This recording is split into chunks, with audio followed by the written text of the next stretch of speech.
Ah, on n'est pas bien là. Il fait beau, il fait calme. Oh, l'endroit est parfait. Ah, je piquerais bien un petit roupillon. Allez. Oubliez ce que je viens de dire. Va falloir qu'on se dépêche. Ah bah ça se passe en Islande, où l'éruption d'un volcan s'est transformée en de méga geysers de lave.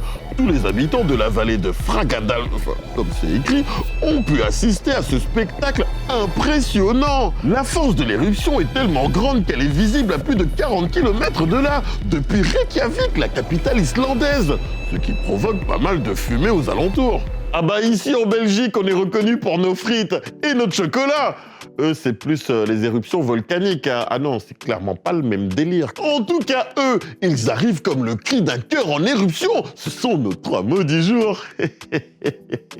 3 mots pour une actu qui fait bang bang. Ah, mes clés, elles étaient tombées entre les sièges.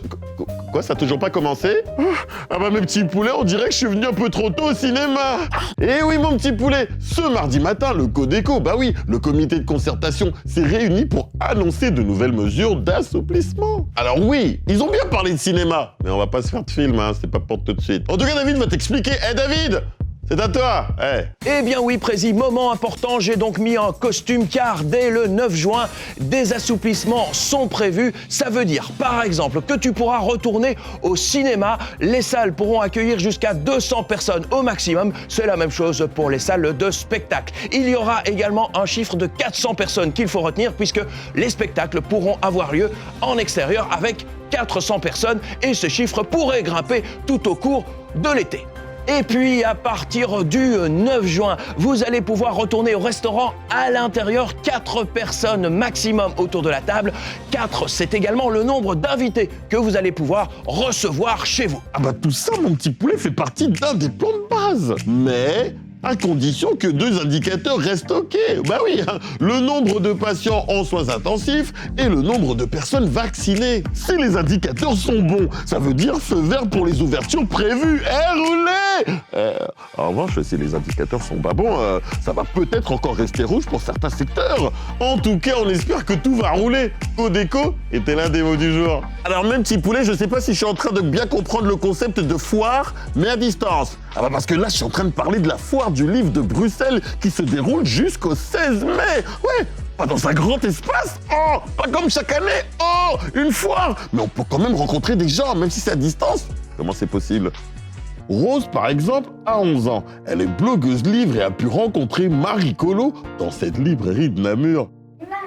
Ah, bonjour Rose. Eh ben oui, mes petits poulets, Marie est autrice jeunesse. Elle écrit des albums et des romans pour les enfants et les ados.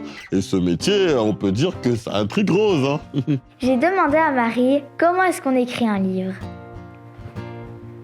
Eh bien, moi, je pars d'un personnage. Alors, j'ai une idée de personnage et j'ai envie de le suivre. Alors, il y a des petites scènes qui arrivent dans ma tête, que je visualise, j'en prends note, et puis alors, je commence à penser à la structure de l'histoire, à la mettre un petit peu dans l'ordre et à l'écrire. Mais ça demande beaucoup, beaucoup de travail. Il faut vraiment faire beaucoup de brouillons, beaucoup se relire, beaucoup transformer, beaucoup changer. Et dans le dernier livre de Marie, Des mots en fleurs, le personnage principal s'appelle Monsieur Mot. Oh oh, c'est un jardinier qui sème des mots et récolte des poèmes. Ah, bah c'est ça aussi être écrivaine. Laissez place à l'imagination. Est-ce que tu te glisses dans la peau des personnages ou tu sais déjà ce que tu vas dire d'eux? Je me glisse dans leur peau pour ressentir leurs émotions, ce qu'ils traversent, les défis qu'ils ont à atteindre. Parce que comme ça, je peux devenir un petit garçon de 8 ans, une vieille mamie qui fait plein de bêtises ou une adolescente. Et ça me sort de moi-même, en fait. Alors si, comme Rose, tu veux rencontrer, poser des questions ou faire des séances de dédicaces avec des auteurs, eh ben ça se passe là, hein, sur le site de la foire du livre de Bruxelles, qui était l'un des mots du jour. Bon, mon petit poulet, tu te rappelles du conte de Blanche-Neige? Mais si, le conte, quoi! Avec la reine un peu trop rageuse, là, depuis qu'elle avait remarqué qu'au royaume de fort lointain d'Instagram, la Blanche-Neige, là, elle avait plus de followers qu'elle et un compte certifié. Du coup, la reine, elle lui a refilé une pomme empoisonnée pour la faire tomber dans un sommeil éternel. Et c'est là qu'il est arrivé. Comment ça, qui? Mais le prince, star de télé-réalité, 2 millions de followers, beau gosse. Et là, il s'est approché de Blanche-Neige et il a... Ah bah il a rien fait, hein. Il a décidé de s'en aller. Ah bah la pizza elle arrive avec le livre. Oui c'est bien pour ici, un pepperoni. Ouais, doucement. Ça c'est la version 2021. Parce que dans la version originale, le prince embrasse Blanche-Neige sans lui demander son avis. Eh ben tout simplement parce qu'aujourd'hui, il y a des gens qui disent que ça les dérange. Ça ne se fait pas. Du coup, sur les réseaux sociaux à ce sujet, bah ça se dispute. Il aurait dû faire comme ci, il aurait dû pas faire comme ça, il aurait dû prendre du lait. Oh, moi ce que je veux savoir, mon petit poulet, c'est qu'est-ce qu'il aurait dû faire le prince pour la réveiller, hein? Jeter une bassine d'eau pour qu'elle se réveille. Aller chez la sorcière quand elle n'est pas là, préparer un truc, une potion et lui donner. Je partirai et je laisserai la princesse là. Elle est bien là, morte. Moi, peut-être, je trouverai un médicament et puis je le soigne. Un truc comme ça, mais pas l'embrasser. Il serait pas lui demander dans son sommeil si elle veut bien. Du coup, mais c'est pour son bien qu'il lui fait ça parce que sinon elle saurait pas se réveiller. Je m'en fous d'elle. Je préfère partir et explorer le monde et voilà. En tout cas, on remercie les élèves de l'école communale de Nagno-les-Érables pour leurs avis sur Blanche-Neige, qui était l'un des mots du jour. Mes petits poulets, dans la vie, quand on a un objectif, l'important c'est de faire le bon saut vers lui. C'est pour ça que les maths sont importants, parce que si on fait le mauvais calcul...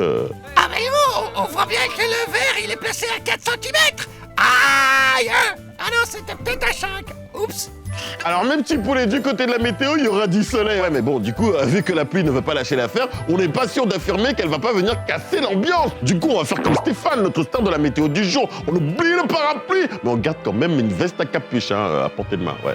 Bon bah voilà, l'épisode est terminé. Ah ouais, t'as aimé, hein. Ouais, je sais. Mais attends, petite seconde là, est-ce que tu t'es abonné à notre chaîne? Ah, pour une fois, tu t'es abonné. Oh zut alors, pourquoi je suis venu?